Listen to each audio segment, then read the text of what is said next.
Elementary ফিনোমেনা of electrostatics part 3 আজকে পড়াবো। আগে দুটো এপিসোড হয়েছে, খানিকটা শেষ হয়েছে, আজকে ওর শেষ অংশটা শুরু করব। ঠিক আছে, আগের দিন পর্যন্ত যা হয়েছে তাতে তড়িৎ আহিতকরণের তিনটে পদ্ধতি হয়েছিল। প্রথম ক্লাস থেকে শুরু করে তিনটে পদ্ধতির মধ্যে একটা হচ্ছে ঘর্ষণের মাধ্যমে, একটা হচ্ছে স্পর্শ বা পরিবহনের মাধ্যমে, আর আরেকটা হচ্ছে আবেশের মাধ্যমে। আগের দিন আবেশের মাধ্যমেটা শেষ হয়েছে, তারপর থেকে আজকে শুরু করবো। আর যদি ক্লাসগুলো ভালো লেগে থাকে তাহলে অতি অবশ্যই একটু সাবস্ক্রাইব অতি অবশ্যই করবে আর শেয়ার করবে বিভিন্ন স্টুডেন্টদের মধ্যে, যাতে তারা উপকৃত হতে পারে। আর শুরু করা যাক আজকের অধ্যায়ের পড়াটা। প্রথমে যেটা পড়বো আজকে সেটা হচ্ছে স্বর্ণপত্র তড়িৎবীক্ষণ যন্ত্র। তড়িৎবীক্ষণ যন্ত্র এটা স্থির তড়িতের খুব সহজ সরল একটা যন্ত্র, যার মাধ্যমে এর কিছু ব্যবহার আছে, ব্যবহারগুলোতে আসবো। প্রথমে আমরা যন্ত্রের বর্ণনাটা সম্পর্কে একটু জেনে নিই, তারপর এর ব্যবহারগুলোতে আসবো। স্বর্ণপত্র তড়িৎবীক্ষণ যন্ত্র কি? এটা মোটামুটি একটা কাঁচ নির্মিত পাত্র। ধরা যাক এটা একটা কাঁচ নির্মিত পাত্র। এয়ার টাইট অবস্থাতে এই কাঁচ নির্মিত পাত্রের ছিপির মধ্য দিয়ে একটা ধাতব দণ্ড প্রবেশ করিয়ে দেওয়া থাকে, এবং এয়ার টাইট অবস্থাতে, যাতে ভেতরে কোনো বাতাস প্রবেশ করতে না পারে বা ভেতর থেকে বাতাস বেরিয়েও যেতে না পারে। তাহলে এখান থেকে একটা ধাতব দণ্ডকে ভেতরে প্রবেশ করানো থাকে। ধরে নিচ্ছি এটা হচ্ছে একটা ধাতব দণ্ড।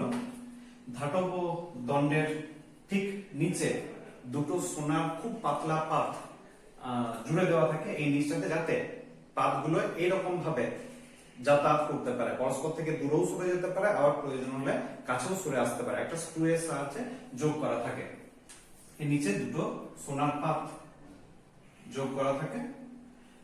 এই যে ধাতব দণ্ডটা, এই ধাতব দণ্ডের উপরে একটা প্লেট বা চাকতি জাতীয় জিনিস থাকে। এই চাকতিটাও ধাতব প্লেট, ধাতব প্লেট। আর এটাও কিন্তু ধাতব দণ্ড, এটা ধাতব দণ্ড। এই দুটো হচ্ছে সোনার পাত। মোটামুটি এটাই হচ্ছে গঠন। এটা ছাড়াও কিছু আনুষঙ্গিক গঠন থাকে, যেমন ভেতরে একটা পাত্রে কিছু জল শোষক পদার্থ, ক্যালসিয়াম ক্লোরাইড জাতীয় পদার্থ এখানে রেখে দেওয়া থাকে। জল শোষক পদার্থ কেন না, ভেতরে যদি জলীয় বাষ্প থেকে থাকে তাহলে সেই জলীয় বাষ্পগুলোকে যাতে শোষণ করে নিতে পারে। তাছাড়া পাত্রের দুটো দেওয়ালের কাছাকাছি একটা করে ধাতব পাত বসানো থাকে। ধরে নিচ্ছি এই দুটো হচ্ছে ধাতব পাত, এটা ধাতব পাত বসানো থাকে। এই হচ্ছে মোটামুটি স্বর্ণপত্র তড়িৎবীক্ষণ যন্ত্রের গঠন। গঠনটা অত্যন্ত সহজ। এখন গঠনটা থেকে ইম্পর্টেন্ট, এই যন্ত্রটা আমরা কি কাজে ব্যবহার করব। মোটামুটি তিন ধরনের কাজের জন্য, মূলত তিনটে কাজের জন্য এটাকে ব্যবহার করা হয়। এক নম্বর কাজ হচ্ছে আধানের অস্তিত্ব নির্ণয়।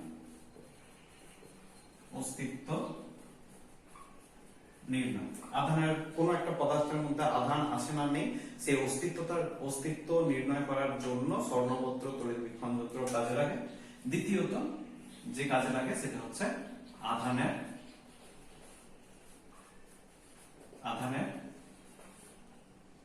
প্রকৃতি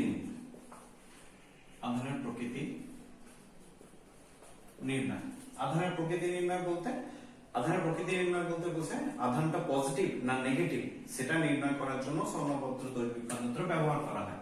এটা ছাড়াও আরো একটা কাজ আছে, সেটা হচ্ছে পরিবাহী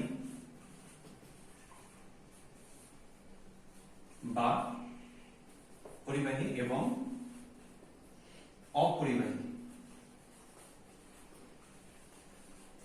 এটা শনাক্তকরণ। মূলত এই তিনটে কাজের জন্য স্বর্ণপত্র তড়িৎবীক্ষণ যন্ত্রকে আমরা ব্যবহার করি না। কিভাবে করব? ধরা যাক এটা একটা স্বর্ণপত্র তড়িৎবীক্ষণ যন্ত্র। এটা কাঁচের বক্স। এখানে ধাতব প্লেটটা আছে। ধাতব প্লেটের মাধ্যমে একটা ধাতব দণ্ডকে ঝুলিয়ে দেওয়া হয়েছে এবং বক্সের ভেতরে আছে। দণ্ডের নিম্ন প্রান্ত থেকে দুটো সোনার পাত ঝুলে আছে ধরে নিচ্ছি, যারা পরস্পর থেকে কাছেও সরে আসতে পারে আবার দূরেও সরে যেতে পারে, এরকম অবস্থায় ঝুলানো আছে। ধরে নেওয়া যায় এই একটা বস্তু, এটা হচ্ছে আহিত, আর এ একটা বস্তু, এটা আহিত, অন্য একটা বস্তু বি, এটা হচ্ছে অনাহিত, অর্থাৎ এর মধ্যে কোনো আধান নেই। সুবিধাজনক ধরে নিচ্ছি যে এ বস্তুটা ঋণাত্মক আধানে আহিত, এটা মাইনাস আধানে আহিত। মাইনাস আধানে আহিত মানে কি, এর মধ্যে ইলেকট্রনের সংখ্যা যতগুলো থাকা উচিত তার তুলনায় বেশি আছে, তাই এটা ঋণাত্মক আধানে আহিত। এর মধ্যে যেহেতু কোনো আধান নেই, সুতরাং যতগুলো ইলেকট্রন থাকার কথা সেই সংখ্যকই আছে। এখন কিভাবে আধানের অস্তিত্ব নির্ণয় করা যাবে? না, প্রথমে ধরা যাক এই আহিত পদার্থ এটাকে আমরা এর উপরে বসিয়ে দিলাম, আহিত পদার্থ এ কে এর উপরে বসালাম, এটা হচ্ছে এ বসিয়ে দেওয়া হয়েছে। কি ঘটনা ঘটবে না, এ ঋণাত্মক আধানে আহিত ছিল, অর্থাৎ এর মধ্যে ইলেকট্রনের ঘনত্ব অনেক বেশি। যখনই স্পর্শ করিয়ে দেবো, এর আগের দিন স্পর্শের মাধ্যমে আহিতকরণ করা হয়েছে পরিবহনের মাধ্যমে, সেক্ষেত্রে কি হবে, যেহেতু এই বস্তুটার মধ্যে ইলেকট্রনের সংখ্যা ঘনত্ব অনেক বেশি আছে, আর এটা অনাহিত অবস্থাতে ছিল, এই দণ্ডটা প্লেটটা কাঁচের পাত্র দুটো সোনার পাত দুটো, তাই ইলেকট্রন গুলো বেশি ঘনত্বের স্থান থেকে কম ঘনত্বের স্থানে ছড়িয়ে পড়তে চাইবে, অর্থাৎ এ বস্তুটা থেকে ইলেকট্রন গুলো আস্তে আস্তে প্লেটে এবং দণ্ডের মাধ্যমে ছড়িয়ে পড়বে। দণ্ডের মধ্যে যদি ছড়িয়ে পড়ে, তাহলে এখানে কিছু আধান এসে পরে জমা হবে এই স্বর্ণপত্র তড়িৎবীক্ষণ যন্ত্রের সোনার পাত দুটোতে। এবং সোনার পাত দুটোতে যদি মাইনাস আধানগুলো এসে পরে জমা হয়, তাহলে দুটো সমজাতীয় আধান এসে পরে জমা হলো, তাহলে পাত দুটো পরস্পরকে বিকর্ষণ করবে এবং ঠেলে দূরে সরিয়ে দেবে। যদি আমরা দেখতে পাই যে এই পাত দুটো ঠেলে দূরে সরিয়ে দিচ্ছে, তার মানে বুঝতে হবে এখানে কিছু আধান জমা হয়েছে। কোথা থেকে আধানটা এলো না, যে পদার্থটা আমরা এখানে বসিয়েছি সেই পদার্থ থেকে নিশ্চয়ই আধানগুলো এসেছে, তাই বিকর্ষণের জন্য পরস্পরকে ঠেলে দূরে সরিয়ে দিচ্ছে। তাহলে যদি পরস্পর থেকে দূরে সরে যায় সোনার পাত দুটো, তাহলে বুঝতে হবে যে পদার্থটাকে আমরা রেখেছি সেই পদার্থটা হচ্ছে আহিত। এখন যদি বি পদার্থটা রাখতাম, তাহলে কি ঘটনা ঘটতো? ধরে নেওয়া যায় বি পদার্থটা রাখা হয়েছে। এখন বি পদার্থতে যেহেতু অনাহিত, সেহেতু এখানে ইলেকট্রনের ঘনত্ব কেমন আছে, কম না বেশি? কম বেশি কিছুই নেই, যতগুলো ইলেকট্রন থাকার কথা ততগুলোই আছে। আর যেহেতু এই স্বর্ণপত্র তড়িৎবীক্ষণ যন্ত্র এও অনাহিত, তাহলে এর মধ্যে ইলেকট্রন যতগুলো থাকার কথা ততগুলোই আছে, সুতরাং ইলেকট্রনের ঘনত্ব কোথাও কম বা কোথাও বেশি নেই, সব জায়গায় সর্বত্র সমান। তাই এখানে ইলেকট্রনের আদান প্রদান কিছু ঘটবে না। অর্থাৎ বি পদার্থটাকে যদি আমি এখানে বসিয়েও দিই, তাও এখান থেকে কোনো ইলেকট্রন এখানে যাবে না, বা ইলেকট্রন গুলো এখান থেকে এখানেও যাবে না, বি পদার্থতেও যাবে না। ফলে সোনার পাত দুটো দূরেও সরে যাবে না বা কাছাকাছিও সরে আসবে না, অর্থাৎ যে অবস্থানে ছিল সেই অবস্থানে থাকবে। তখন আমরা বুঝবো যে বি পদার্থটা নিশ্চয়ই অনাহিত পদার্থ ছিল। এইভাবে আহিত এবং অনাহিত পদার্থের শনাক্তকরণ করা যায়। যদি সোনার পাত দুটো পরস্পর থেকে আরো দূরে সরে যায়, তাহলে বুঝতে হবে আহিত। যদি কোন রকম স্থান পরিবর্তন না করে পাত দুটো, তাহলে বুঝতে হবে পদার্থটা অনাহিত পদার্থ। কারণ এটা মাইনাস আধান নিয়ে উদাহরণ দিলাম, এ প্লাস আধানও হতে পারতো। যদি ধরে নিই যে এটা হচ্ছে প্লাস আধানে আহিত, তাহলে কি ঘটনা ঘটবে? এই পদার্থটাকে এখানে দেওয়া হলো এ প্লাস আধানে আহিত। প্লাস আধানে আহিত মানে কি, এর মধ্যে ইলেকট্রন যতগুলো থাকার কথা তার থেকে ইলেকট্রনের সংখ্যাটা অনেক কম আছে, তাই এটা প্লাস আধানে আহিত। মানে ইলেকট্রনের ঘনত্ব অনেক কম। আর এই সোনা অনাহিত স্বর্ণপত্র তড়িৎবীক্ষণ যন্ত্রটাতে ইলেকট্রন যা থাকার কথা তাই আছে। তুলনামূলকভাবে এখানে এ পদার্থটাতে ইলেকট্রন কম আছে, ইলেকট্রনের ঘনত্ব কম। যখনই এই পদার্থটাকে এর মধ্যে বসিয়ে দেব, তখন ওই স্পর্শ বা পরিবহনের মাধ্যমে আহিতকরণ প্রক্রিয়াটা শুরু হয়ে যাবে। কিভাবে? এই পদার্থতে ইলেকট্রনের ঘনত্ব কম, যেহেতু পজিটিভ আধান, তুলনামূলকভাবে এইখানে ইলেকট্রনের ঘনত্বটা বেশি আছে, তাই এইখান থেকে ইলেকট্রন গুলো আস্তে আস্তে উঠে গিয়ে পরে এই বস্তুর মধ্যে প্রবেশ করবে ইলেকট্রন গুলো। এখন এই পাতটা থেকে, স্বর্ণপত্র তড়িৎবীক্ষণ যন্ত্র থেকে যদি ইলেকট্রন গুলো চলে যায় আস্তে আস্তে, তাহলে পুরো যন্ত্রটা পজিটিভ আধানে আহিত হবে, কারণ এই ইলেকট্রন বর্জন করছে। তাহলে এখান থেকে যদি ইলেকট্রন চলে যায়, এটা আস্তে আস্তে প্লাস আধানে আহিত হলো, এই পাতটাও প্লাস আধানে আহিত হবে, তাও এখানে পজিটিভ আধান দুটো পাতেই জমা হচ্ছে, তখন পজিটিভ আধানগুলো একটা একটাকে বিকর্ষণ করে ঠেলে দূরে সরিয়ে দেবে। তখন আমরা বুঝবো যে পদার্থটা নিয়েছি সেটা হচ্ছে আহিত। কিন্তু এই পরীক্ষাটার মাধ্যমে আমরা বুঝতে পারবো আহিত আর অনাহিত বুঝতে পারবো, কিন্তু আহিত হলেও সেটা প্লাস আধানে নাকি মাইনাস আধানে সেটা বোঝা যাবে না। কেন কি, মাইনাস আধান যখন ধরেছিলাম তখনও বিকর্ষণ করে দূরে সরে গেছিল, প্লাস আধান যখন ধরলাম তখনও বিকর্ষণ করে দূরে সরে যাচ্ছে। সুতরাং প্লাস না মাইনাস আধান সেটা এখান থেকে বুঝতে পারবো না, প্লাস বা মাইনাস আধান বুঝবো এর না। ঠিক আছে, এখন এই পজিটিভ বা নেগেটিভ আধান যদি নির্ণয় করতে হয় তাহলে আগের বারে যেমন স্বর্ণপত্র তড়িৎবীক্ষণ যন্ত্রটা অনাহিত ছিল, এবার অনাহিত রাখা যাবে না, আগের থেকে কোনো একটা জানা আধানে আহিত রাখতে হবে, হয় পজিটিভ কিংবা নেগেটিভ আধানে আহিত রাখতে হবে। তাহলে ধরে নেওয়া যাক একটা স্বর্ণপত্র তড়িৎবীক্ষণ যন্ত্র আছে, কাঁচের জারটাকে আঁকছি না, শুধুমাত্র প্লেটটা আঁকলাম আর এই দণ্ডটা আঁকলাম, দণ্ডের নিচে দুটো সোনার পাত আছে, এটাকে আঁকলাম। কি করতে হবে, আর বাকিটা তো অধাতব পদার্থ কাঁচ দ্বারা তৈরি, এটাকে আহিত করতে হবে। যেহেতু পুরোটাই ধাতব পদার্থ, প্লেটটা, দণ্ডটা আর সোনার পাত দুটো আহিত কিভাবে করব, ঘর্ষণের মাধ্যমে আহিত করা যেতে পারে বা আরো অনেক পদ্ধতি আছে আহিত করা যেতে পারে। যদি পশম দিয়ে ঘষে দেওয়া হয় পুরোটাকে, রেশম দিয়েও ঘষে দেওয়া হয় পুরোটাকে, তাহলে কি ঘটনা ঘটবে না, ওই স্থির তড়িৎ যে শ্রেণীটা আমরা পড়েছিলাম, ধাতব পদার্থটা অনেক নিচে আছে, পশম বা রেশম এগুলো অনেক উপরে আছে, যদি পশম বা রেশম দিয়ে ঘষা হয় তাহলে পুরোটাই নেগেটিভ আধানে আহিত হয়ে যাবে। তো ধরে নিচ্ছি পুরোটাকে আমরা নেগেটিভ আধানে আহিত করে রেখেছি অলরেডি প্রথম থেকেই, তাহলে পুরোটাতে নেগেটিভ আধান আছে, মানে সোনার পাতগুলোতেও নেগেটিভ আধান আছে, চারটে চারটে করে ধরে নিচ্ছি নেগেটিভ আধানে আহিত আছে। এখন দুটো পদার্থ ধরে নিচ্ছি, একটা হচ্ছে এ আর একটা হচ্ছে বি। কোন পদার্থতে কি আধান আছে আমাদের জানা নেই, ধরে নেওয়া যাক এইটাতে নেগেটিভ আধান আছে, আমরা জানি না যে নেগেটিভ না পজিটিভ।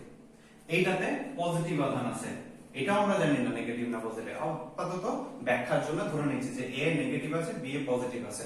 কিভাবে আমরা পরীক্ষার মাধ্যমে নির্ণয় করব যে এটাতে নেগেটিভই আছে এটাতে পজিটিভ আছে?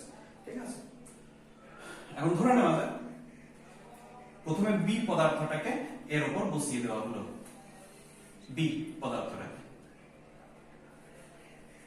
বিটাকে বসালে কি হবে, বিটা পজিটিভ আধানে আহিত হয়ে আছে। আচ্ছা, পজিটিভ আধানে যদি আহিত হয়ে থাকে, পজিটিভ আধান মানে কি, এর মধ্যে ইলেকট্রনের সংখ্যা ঘনত্ব অনেক কম আছে, আর এটাকে আমি নেগেটিভ আধানে আহিত করে রেখেছি অলরেডি, তার মানে এখানে ইলেকট্রনের ঘনত্ব অনেক বেশি আছে। যেই দুটোকে স্পর্শ করিয়ে দেওয়া হবে তখন কি হবে, বেশি ঘনত্বের স্থান থেকে ইলেকট্রনগুলো কম ঘনত্বের দিকে যাবে, অর্থাৎ এইখান থেকে ইলেকট্রনগুলো উঠে এসে বি এর মধ্যে প্রবেশ করতে থাকবে। বি এর মধ্যে যদি প্রবেশ করতে থাকে তাহলে এখানে এক একটা করে পজিটিভ আধান আস্তে আস্তে ক্যান্সেল হয়ে যাবে, এক একটা করে পজিটিভ আধান ক্যান্সেল হলো। ঠিক আছে, তাহলে এখান থেকে যদি ইলেকট্রন চলে যায় তাহলে এখানে নেগেটিভ আধানের পরিমাণও কিন্তু আস্তে আস্তে কমতে থাকবে। নেগেটিভ আধানের যদি পরিমাণ কমতে থাকে তাহলে আগে যতটা বিকর্ষণ করছিল এখন বিকর্ষণ বলের পরিমাণটাও কমে যাবে। বিকর্ষণ বলের পরিমাণটা কমে গেলে কি হবে না, এই দুটো পরস্পরের কাছে সরে চলে আসবে, যেহেতু আধানের পরিমাণ কমে গেছে বিকর্ষণ বল কমে যাবে, অর্থাৎ কাছাকাছি সরে আসবে। তাই যদি পদার্থটাকে বসানোর পর দেখা যায় যে সোনার পাত দুটো কাছাকাছি সরে আসছে, তাহলে বুঝতে হবে যে পদার্থটা আমরা বসিয়েছি সেই পদার্থে এইখানে যে আধানে আহিত করা আছে তার বিপরীত আধান আছে, অর্থাৎ এটাকে নেগেটিভ আধানে আহিত করে রেখেছিলাম, বিটাতে অতি অবশ্যই পজিটিভ আধান আছে, তাছাড়া এই দুটো কাছাকাছি সরে আসবে না। এবার পজিটিভ আধানের অস্তিত্ব নির্ণয় করা যায়। আচ্ছা, যদি এটা বসাতাম তাহলে কি ঘটনা ঘটতো, ধরে নেওয়া যাক বি বসাইনি, এ বসিয়েছি, এ পদার্থটা বসিয়েছি, এ পদার্থটা কি আধানে আহিত, নেগেটিভ আধানে আহিত, এও কিন্তু নেগেটিভ আধানে আহিত। ঠিক আছে, দুটোকে যখন স্পর্শ করাবো তখন কি ঘটনা ঘটবে না, এটা যেহেতু নেগেটিভ আধানে আহিত তখন এ থেকে ইলেকট্রন আস্তে আস্তে ধাতব পদার্থের মধ্যে চলে আসবে বা এই স্বর্ণপত্র তড়িৎবীক্ষণ যন্ত্রের মধ্যে চলে আসবে। তাহলে এখানে অলরেডি যতগুলো ইলেকট্রন ছিল নেগেটিভ আধান ছিল তার থেকে নেগেটিভ আধানের পরিমাণটা আস্তে আস্তে বাড়বে, আরো বাড়বে, নেগেটিভ আধানের পরিমাণটা যদি বাড়ে তাহলে বিকর্ষণ বল আগে যা ছিল তার তুলনায় আরো বেশি বিকর্ষণ বল বেড়ে যাবে।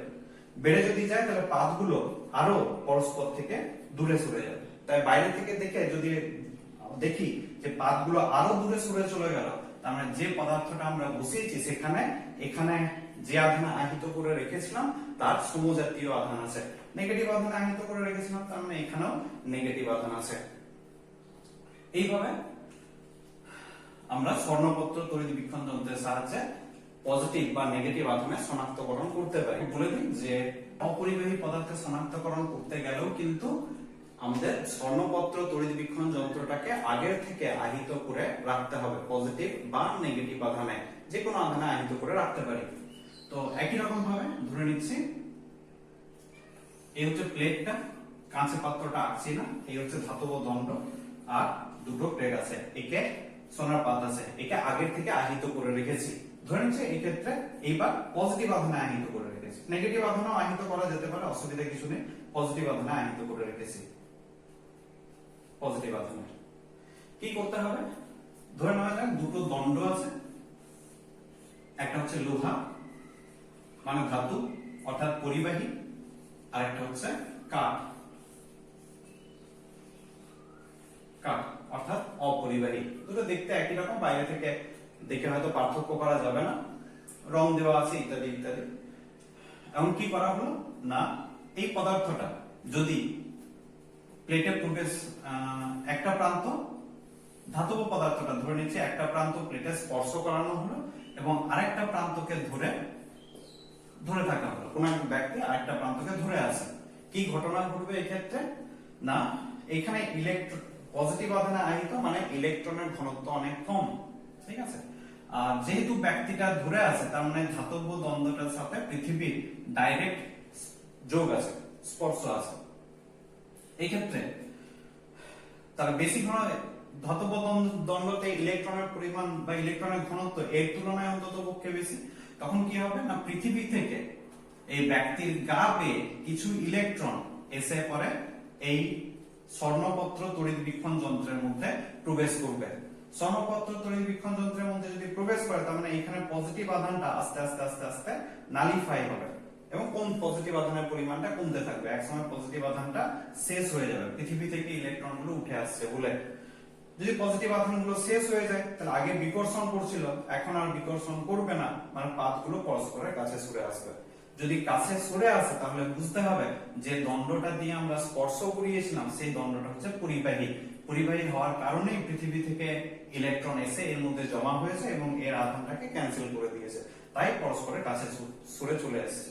এখন এইটাই যদি কাঠ হয় কাঠ তো তড়িৎ পরিবহন করতে পারবে না, মানে পৃথিবী থেকে ইলেকট্রন এই কাঠের মধ্য দিয়ে এসে এইখানে জমা হতে পারবে না। এই পজিটিভ আধানে আহিত ছিল, যদি কাঠ দিয়ে স্পর্শ করি তাহলে এখান থেকে ইলেকট্রন এখানে আসতে পারবে না, এখানেও জমা হতে পারবে না, মানে পজিটিভ আধানের পরিমাণ কমবে না, অর্থাৎ দুটো পরস্পরের কাছেও সরে আসবে না, যেমন দূরত্বে ছিল সেই দূরত্বেই থেকে যাবে।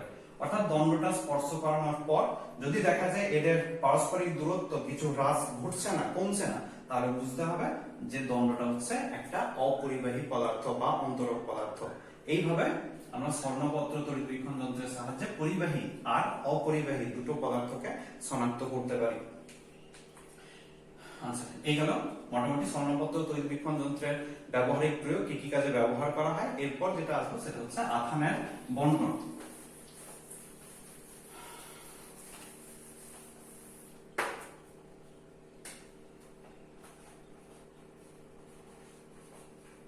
আধান বন্টন, দুটো পদার্থতে আধান বন্টন নিয়ে পড়বো। একটা হচ্ছে অন্তরক পদার্থ, অন্তরক মানে অপরিবাহী, আর একটা হচ্ছে পরিবাহী পদার্থ। পরিবাহী এই দুটো পদার্থকে আধান দিলে আধানটার কি অবস্থা হবে, কোথায় থাকবে আধানগুলো ইত্যাদি বিষয়গুলো নিয়ে পড়বো। আচ্ছা, প্রথমে আসলে অন্তরক পদার্থ। অন্তরক পদার্থকে যদি আধান দেওয়া হয় কি ঘটবে? এইটা ধরে নেওয়া যাক কাঁচ জাতীয় কোন একটা পদার্থ অন্তরক, এটা হচ্ছে কাঁচ। একে বাইরের দিক থেকে কোন একটা জায়গায় এইখানে আমি কিছু বাড়তি ইলেকট্রন দিয়েছি, অর্থাৎ নেগেটিভ আধান দিয়েছি, নেগেটিভ আধান একে দেওয়া হলো, তার মানে এ নেগেটিভ আধানে আহিত হবে। এখন এই যে বাড়তি ইলেকট্রন গুলো দিলাম, এই ইলেকট্রন গুলোর কি হবে? ইলেকট্রন গুলো যেহেতু অন্তরক পদার্থ, যেখানে আমি ইলেকট্রন গুলো দেবো, ইলেকট্রন গুলো কিন্তু ওই জায়গাতেই থেকে যাবে, এইখান থেকে আর অন্য কোথাও ছড়িয়ে পড়তে পারবে না। কেন ছড়িয়ে পড়তে পারবে না? না, অন্তরক পদার্থের মধ্যে কোনো মুক্ত ইলেকট্রন থাকে না।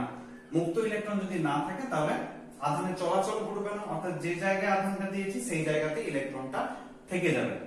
আবার যদি এখানে ইলেকট্রন না দিয়ে কিছু ইলেকট্রন আমি বের করে নিতাম, ধরে নিচ্ছি এই জায়গাটা থেকেই কিছু ইলেকট্রন আমি বের করে নিয়েছি, মানে জায়গাটা কি আধানে আহিত হয়ে যাবে? ওই স্থানটা অতি অবশ্যই প্লাস আধানে আহিত হয়ে যাবে।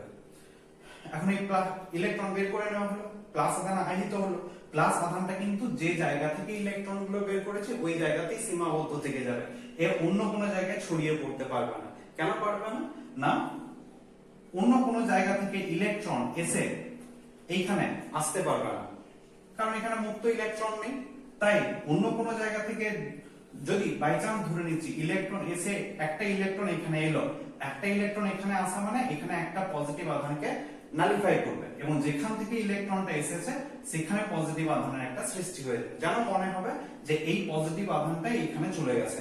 কিন্তু যেহেতু মুক্ত ইলেকট্রন নেই এখানে, তাই কোনো ইলেকট্রনের আসার সম্ভাবনা নেই, তাহলে প্লাস আধানটা এখান থেকে যেতে পারবে না। অর্থাৎ অন্তরক পদার্থ যদি হয় তাহলে যে জায়গায় আমি আধান দেব, আধানটা সেই জায়গাতেই সীমাবদ্ধ হয়ে থেকে যাবে, অন্য জায়গায় ছড়াতে পারবে না। কিন্তু পরিবাহীর ক্ষেত্রে ঘটনাটা সম্পূর্ণ আলাদা, অন্যরকম। কি রকম? না, ধরে নেওয়া যায় এই একটা পরিবাহী পদার্থ। পরিবাহী পদার্থ মানে কিন্তু এর মধ্যে প্রচুর পরিমাণে মুক্ত ইলেকট্রন রয়েছে, যদিও পুরো পরিবাহীটা অ্যাজ এ হোল নিউট্রাল, তাও এর মধ্যে কিন্তু মুক্ত ইলেকট্রন থাকবে যারা মুক্তভাবে পুরো পরিবাহীটার মধ্যে চলাফেরা করতে পারে। আগের দিন মুক্ত ইলেকট্রন সম্পর্কে বলা হয়েছে। এখন কোন একটা জায়গা থেকে আমি ধরে নিচ্ছি কিছু পরিমাণ মুক্ত ইলেকট্রনকে আমি তুলে নিলাম, কোন একটা জায়গা থেকে, এইখান থেকে 5টা মুক্ত ইলেকট্রনকে আমি টেনে বাইরে বের করে নিয়েছি, মানে এখানে 5টা পজিটিভ আধান হয়ে যাবে। কিন্তু ঠিক পরবর্তী মুহূর্তে কি হবে? না, চারপাশে যত ইলেকট্রন রয়েছে সেখান থেকে ইলেকট্রন গুলো ছুটে আসবে এইদিকে। এখানে একটা ইলেকট্রন এলো, তার মানে এই একটা পজিটিভ আধান এখানে চলে যাবে, যেখান থেকে ইলেকট্রনটা এসেছে সেখানে পজিটিভ আধান হয়ে যাবে। অন্য একটা ইলেকট্রন এখানে চলে এলো, তার মানে এখানে পজিটিভ আধান একটা ক্যান্সেল হবে, যেখান থেকে ইলেকট্রনটা এসেছে সেখানে একটা পজিটিভ আধান সৃষ্টি হয়ে যাবে, অ্যাজ ইফ যেন এইখান থেকেই পজিটিভ আধানটা চারিদিকে ছড়িয়ে পড়ছে। তাই পরিবাহীতে মুক্ত ইলেকট্রন থাকার কারণে যদি একে আমরা আহিত করি তাহলে আধানটা পরিবাহী জুড়ে, সমগ্র পরিবাহী জুড়েই ছড়িয়ে পড়বে, কোনো একটা নির্দিষ্ট জায়গায় সীমাবদ্ধ থাকবে না। তাহলে পরিবাহীকে আহিত করলে সেটা পুরোটা জায়গা জুড়ে ছড়িয়ে পড়ে, আর অন্তরক পদার্থকে যদি আহিত করি তাহলে যে জায়গায় আমরা আধান দেব সেই জায়গাতে ও সীমাবদ্ধ থেকে যাবে। এখন আচ্ছা, পরিবাহীতে যদি আধান দিই সে তো ছড়িয়ে পড়বে কিভাবে এবং কোথায় থাকবে আধানগুলো? ধরা যাক এই হচ্ছে একটা পরিবাহী, একে এর মধ্যে মুক্ত ইলেকট্রন তো আছে, ধরে নিচ্ছি নেগেটিভ আধানে আহিত করেছি, অর্থাৎ বাড়তি কিছু পরিমাণ ইলেকট্রন দিয়েছি, 5টা বা 6টা বা 7টা, যাই হোক বাড়তি ইলেকট্রন দিলাম।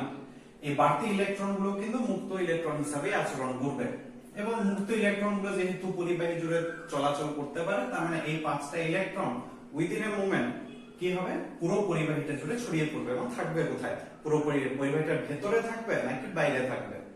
এখন এই যে বাড়তি ইলেকট্রন গুলো আমরা দিলাম, ইলেকট্রন গুলো কি করবে? পরস্পরকে, একটা ইলেকট্রন নেগেটিভ আধান, অন্য ইলেকট্রনটাও নেগেটিভ আধান, তার মানে পরস্পরকে বিকর্ষণ করবে এবং ঠেলে পরস্পর থেকে দূরে সরে যেতে চাইবে।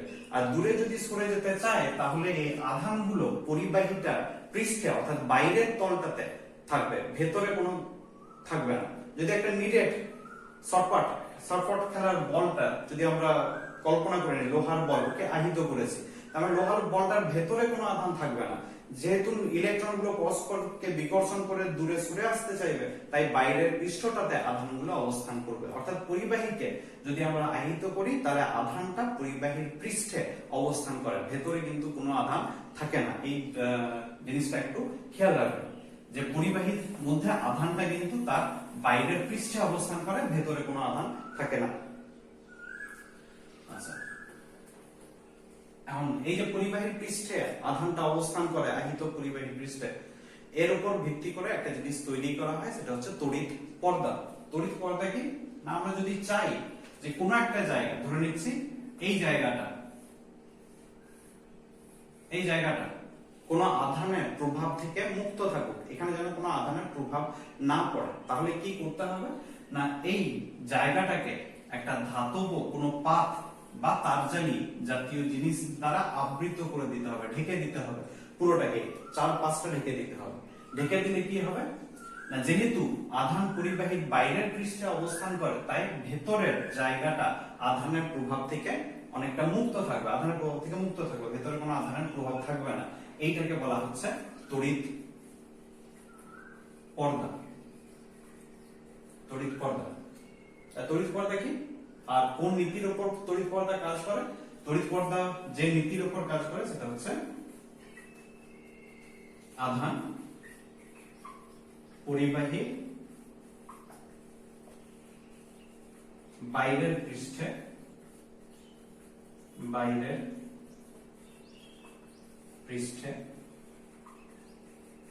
অবস্থান করে, এই নীতির উপর তড়িৎ পর্দা কাজ করে।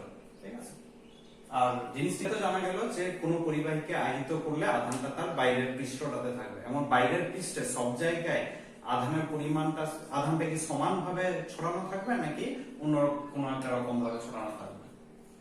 এখন দেখা গেছে যে কোন একটা পরিবাহীকে যদি আমরা আহিত করি, তাহলে পরিবাহীটার বাইরের পৃষ্ঠে আধানটা থাকবে ঠিকই, সব জায়গায় সমানভাবে ছড়িয়ে নাও থাকতে পারে। কিরকম ভাবে ছড়িয়ে থাকবে না, পরিবাহীটা কোনো যদি সূচালো অগ্রভাগ থাকে, অর্থাৎ বক্রতাটা যদি বেশি হয়, তাহলে সেই জায়গাতে বেশি পরিমাণ আধান সঞ্চিত হয়। যেমন এটা একটা বর্গক্ষেত্র যদি হিসাবে যদি কল্পনা করে নিই, তাহলে একে আহিত করলাম, আধানটা কোথায় থাকবে? পৃষ্ঠে। এই যেখানে বক্রতাটা বেশি, অর্থাৎ এই কর্নার গুলোতে আধানের পরিমাণটা বেশি হবে এবং বাকি জায়গাগুলোতে আধানের পরিমাণটা তুলনামূলকভাবে একটু কম হবে। কর্নার গুলোতে আধানের পরিমাণ বেশি এবং বাকি জায়গায় আধানের পরিমাণটা কম। এইভাবে আধান বণ্টিত থাকে। কি জাতীয় পদার্থে আধানের সম জাতীয় বন্টন থাকবে না, পদার্থটা যদি একটা গোলক হয়, গোলক, তাহলে গোলকের সব জায়গায় বক্রতাটা সমান, এক্ষেত্রে আধানটা কিন্তু বাইরের পৃষ্ঠটাতে সমানভাবে বণ্টিত থাকবে। এই গোলক বাদ দিয়ে বাকি অন্য যে কোনো পদার্থ নেওয়া হোক না কেন, যে কোনো পদার্থে সূচালো অগ্রভাগ থাকবে, সেই সূচালো অগ্রভাগে আধানের পরিমাণটা বেশি হবে, বাকি জায়গায় আধানের পরিমাণটা তুলনামূলকভাবে অনেক কম হবে। এখন এই সূচালো অগ্রভাগে আধানের পরিমাণ বেশি হয় একটা বিশেষ ঘটনা লক্ষ্য করা যায়, যেটাকে বলা হয় সূচিমুখ ক্রিয়া, তড়িৎমুক্ষম বা ইলেকট্রিক্যাল স্পার্কিং, যেটাকে বলি স্পার্কিং বলা হয়, সেই স্পার্কিং। এখন ধরা যাক এই একটা ধাতব পরিবাহী আছে যার একটা সূচালো অগ্রভাগ আছে। এই ধাতব পরিবাহীটাকে আমি কোনো একটা আধানে পজিটিভ বা নেগেটিভ আধানে আহিত করে দিলাম। তার আধানের বন্টনটা কি রকম ভাবে হয়? আধানের বন্টনটা হবে এরকম যে যেখানে সূচালো অগ্রভাগ আছে সেখানে আধানের পরিমাণটা বেশ খানিকটা বেশি হবে এবং বাকি অন্যান্য জায়গায় আধানের পরিমাণটা তুলনামূলকভাবে কম হবে। এখানে অনেক বেশি পরিমাণে আধান সঞ্চিত থাকবে। যদি ধরেও নিই যে পুরোটা প্রচুর পরিমাণ হবে, ধরে নিচ্ছি এটা পজিটিভ আধানে আহিত করেছি, প্রচন্ড পরিমাণে পজিটিভ আধান এখানে জমা হয়ে আছে, পজিটিভ আধান। এই কি করবে? সামনের জলকণা বা ধূলিকণাতে যথারীতি আবেশ সৃষ্টি করবে। এই ক্ষেত্রে আবেশটা কেমন হবে? যেহেতু এ পজিটিভ, তাই সামনের প্রান্ততে নেগেটিভ আধান আবিষ্ট হবে এবং দূরের প্রান্ততে পজিটিভ আধান আবিষ্ট হবে। পজিটিভটা এই নেগেটিভটাকে আকর্ষণ করবে, এই পজিটিভটাকে বিকর্ষণ করবে। কিন্তু পজিটিভটা দূরে আছে তাই বিকর্ষণ বলটা কম, নেগেটিভ সামনে আছে, আকর্ষণ বলটা বেশি হবে। এই বেশি আকর্ষণ বলের জন্য জলকণাটা আস্তে আস্তে এইদিকে সরতে থাকবে। সরতে সরতে যেই মাত্র পরিবাহীটার সাথে স্পর্শ হবে তখনই কি ঘটনা ঘটবে না, এই প্রান্ততে নেগেটিভ আধান ছিল, এই প্রান্ততে পজিটিভ আধান ছিল। এখানে নেগেটিভ আধান মানে কি ইলেকট্রন বেশি আছে, পজিটিভ মানে কি ইলেকট্রনের ঘাটতি আছে। তাহলে এইখানের ইলেকট্রন গুলো বাইরে বেরিয়ে চলে যাবে, এইখানে বেরিয়ে চলে এলো। তাহলে আলটিমেটলি এখানে কি পড়ে থাকলো? পজিটিভ আধানটা পড়ে থাকলো, নেগেটিভ গুলো বেরিয়ে, ইলেকট্রন গুলো বেরিয়ে চলে গেছে। তখনই কি করবে না, এর পজিটিভটা এই পজিটিভটাকে বিকর্ষণ করে ঠেলে দূরে সরিয়ে দেবে। আর যেহেতু ইলেকট্রনগুলো এখানে প্রবেশ করেছে, যদি ধরে নিই 4টে ইলেকট্রন প্রবেশ করলো, তার মানে এখান থেকে 4টে পজিটিভ আধান কমে যাবে এবং বিকর্ষণের কারণে এটাকে ঠেলে দূরে সরিয়ে দেবে। অ্যাজ ইফ এইখান থেকে 4টে পজিটিভ আধান এখানে এসেছে, 4টে পজিটিভ আধান কমে গেল, আর এখানে 4টে পজিটিভ আধান আছে, তাহলে 4টে পজিটিভ আধান যেন বাইরে বেরিয়ে চলে গেল। এই ঘটনাটাকে বলা হয় তড়িৎ মোক্ষম। আর এটাই হচ্ছে সূচিমুখ ক্রিয়া।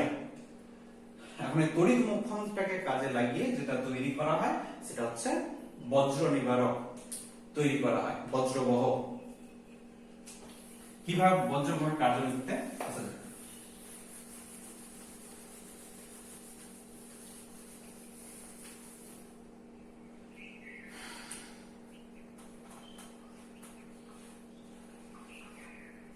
বজ্রবহ বজ্রবহ কি না, বড় বড় বিল্ডিং যেগুলো আছে তাতে যাতে বিদ্যুৎ বা তড়িৎ বাজ না পড়ে তার জন্য কিছু ব্যবস্থা গ্রহণ করা হয়, সেই ব্যবস্থাটার নামই হচ্ছে বজ্রবহ।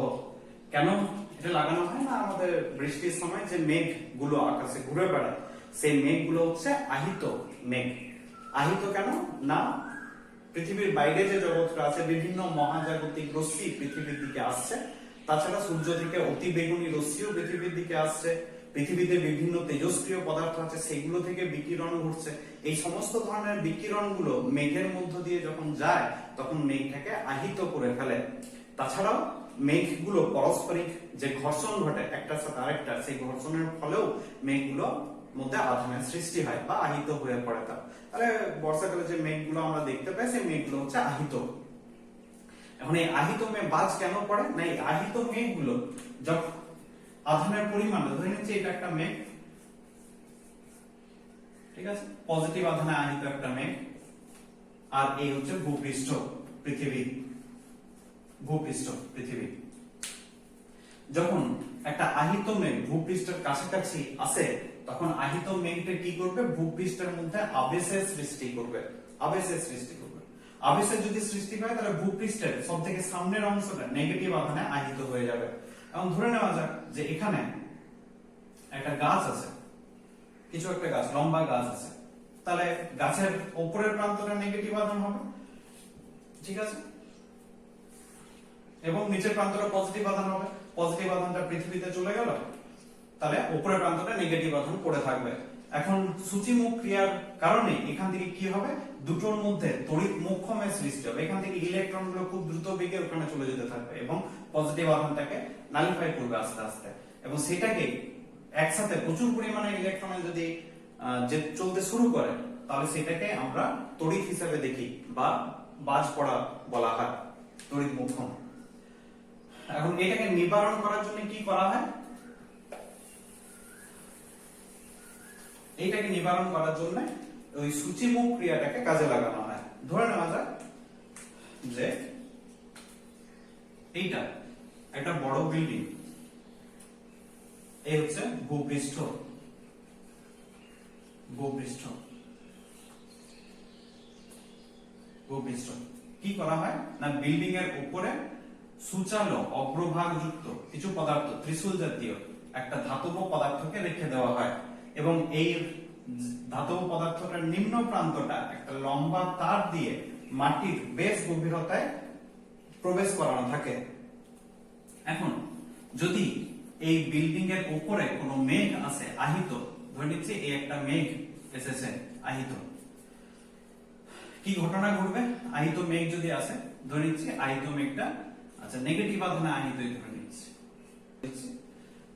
আচ্ছা নেগেটিভ মেঘ এসে জমা হয়েছে, তার মানে সামনের প্রান্তে পজিটিভ, দূরের প্রান্তে নেগেটিভ আধান আবিষ্ট হবে। নেগেটিভ আধানটা আর্থিং করা আছে, তার মানে পৃথিবীতে চলে যাবে, এই নেগেটিভ আধানটা থাকবে না, শুধু পজিটিভ আধান পড়ে থাকবে। সূচালো অগ্রভাগে পজিটিভ আধানের পরিমাণটা অনেক বেশি হয়। এই পজিটিভ আধানটা কি করবে না, সামনে যে জলকণা বা ধূলিকণা গুলোকে পাবে তার মধ্যে আবেশ ঘটাবে। আবেশ ঘটালে আবেশের ফলে সামনের প্রান্তে নেগেটিভ, দূরের প্রান্তে পজিটিভ, আকর্ষণের ফলে জলকণাটা এর সাথে বা ধূলিকণাটা এর সাথে স্পর্শ ঘটবে, স্পর্শ ঘটলে এই নেগেটিভটা চলে যাবে, এর শুধুমাত্র পজিটিভ আধান পড়ে থাকবে। ঠিক পরবর্তী মুহূর্তে এর পজিটিভটা জলকণার পজিটিভটাকে বিকর্ষণ করবে এবং ঠেলে দূরে সরিয়ে দেবে। যে দূরে সরিয়ে দিল এই নেগেটিভ মেঘটা পজিটিভটাকে আকর্ষণ করে নিজের দিকে টেনে নেবে। পজিটিভটাকে আকর্ষণ করে নিজের দিকে যদি টেনে নেয় তাহলে এটা মেঘে গিয়ে পরে জমা হবে এবং একটা নেগেটিভ, যেহেতু পজিটিভ যাচ্ছে একটা নেগেটিভ আধানকে ক্যান্সেল করে দেবে। এইভাবে যতগুলো জলকণা বা ধূলিকণা উপর দিকে গিয়ে পরে পৌঁছাবে ততগুলো নেগেটিভ আধান আস্তে আস্তে আস্তে আস্তে ক্যান্সেল হতে থাকবে। তার মানে এর আধানের পরিমাণটা কমে যাবে এবং বজ্রবিদ্যুৎ হওয়ার সম্ভাবনাটা অনেক কমে যাবে। এইভাবে একটা বজ্র নিবারক কাজ করে। এই হচ্ছে বজ্র নিবারকের নীতি। কোন নীতির উপর কাজ করে না, সূচিমুখ ক্রিয়া এবং তড়িৎ মুক্ষম এই নীতির উপর বজ্রবহ কাজ করে। মোটামুটি এই গেল আমাদের স্থির তড়িৎ সংক্রান্ত প্রাথমিক ঘটনাগুলির বিভিন্ন টপিকগুলো, এলিমেন্টারি ফেনোমেনা অফ ফিজিক্স। এর পরবর্তী চ্যাপ্টার আছে, এই চ্যাপ্টারটা এখানে শেষ। এর চ্যাপ্টারে আর কোনো টপিক সেরকম নেই। এর পরবর্তী চ্যাপ্টার আছে তড়িৎ ক্ষেত্র আর তড়িৎ বিভব। প্রথমে তড়িৎ ক্ষেত্র আছে, তারপর তড়িৎ বিভব আছে। তড়িৎ ক্ষেত্রটা পরবর্তী এপিসোডে আমরা পড়বো। যদি ক্লাস ভালো লেগে থাকে আবারও বলি, অবশ্যই সাবস্ক্রাইব করবে, লাইক করবে আর শেয়ার করবে যাতে আরো ছাত্রছাত্রীরা উপকৃত হতে পারে। আজকের মতো এই পর্যন্তই। Thank you.